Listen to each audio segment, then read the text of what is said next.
Мейли, бунда мисалы далына чейин көтөргөндөр бар. Аллаху акбар. Бундай да хадис бар. Кулагына чейин көтөргөн, бундай да хадис бар. Кулагын учуна чейин, манжалардын учтары кулагын учуна чейин көтөрүлгөн, бундай да хадис бар. Ваил ибн Хужр радыйаллаху анху айтат, мен пайгамбар саллаллаху алейхи ва салламды көрдүм. Ядау яминаху аля шимали тахта сурра фис сала. Пайгамбар саллаллаху алейхи ва саллам оң колун сол колдун үстүнө коёт эле, намаздын ичинде киндиктин астына коёт. Бул жерде да киндиктин үстүнө, киндиктен жогору, көкүрөккө, жүрөк тарапка койгондор. İhtilaf, başka davada толтурамыз риваяттар бар. Фатиха окуганыбыз, ичибизден амин дегенибиз, аминди сөзсүз айтайлы, сүннет.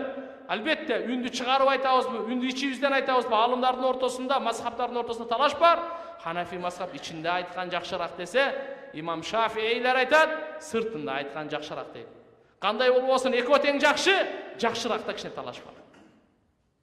Бири-бирин кээ-бирлер болсо мына амин деп үнүн чыгарып айтат экен деп аларды жек көрсө, ичинен айтат экен деп буларды жек көрүп, андай бири-бирибизди жек көрбөш. Мусулман бири-бирин жек көрбөйт.